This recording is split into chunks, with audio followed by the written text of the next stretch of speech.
पत्नी और पति में झगड़ा हो गया। पति और बच्चे खाना खाकर सो गए तो पत्नी गुस्से में घर से बाहर निकल गई, यह सोचकर कि अब वह अपने पति के साथ नहीं रह सकती। मोहल्ले की गलियों में इधर उधर भटक रही थी कि तभी उसे एक घर से आवाज सुनाई दी, जहां एक स्त्री रोटी के लिए ईश्वर से अपने बच्चे के लिए प्रार्थना कर रही थी। वह थोड़ा और आगे बढ़ी तो एक और घर से आवाज आई, जहां एक स्त्री ईश्वर से अपने बेटे को हर परेशानी से बचाने की दुआ कर रही थी।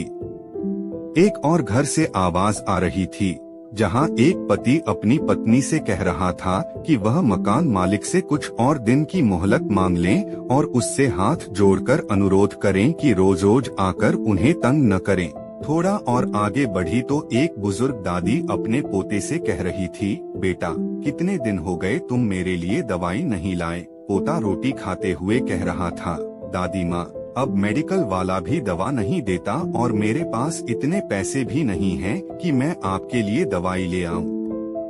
थोड़ा और आगे बढ़ी तो एक घर से स्त्री की आवाज आ रही थी, जो अपने भूखे बच्चों को यह कह रही थी कि आज तुम्हारे बाबा तुम्हें खाने के लिए कुछ न कुछ जरूर लाएंगे, तब तक तुम सो जाओ। जब तुम्हारे बाबा आएंगे तो मैं तुम्हें जगा दूंगी।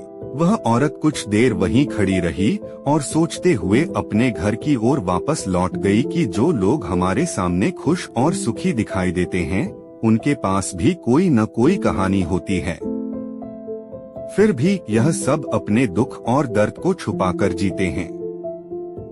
वह औरत अपने घर वापस लौट आई और ईश्वर का धन्यवाद करने लगी कि उसके पास अपना मकान, संतान और एक अच्छा पति है।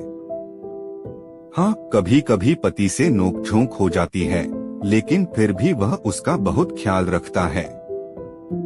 वह औरत सोच रही थी कि उसकी जिंदगी में कितने दुख हैं, मगर जब उसने लोगों की बातें सुनी तो उसे यह एहसास हुआ कि लोगों के दुख तो उससे भी ज्यादा है।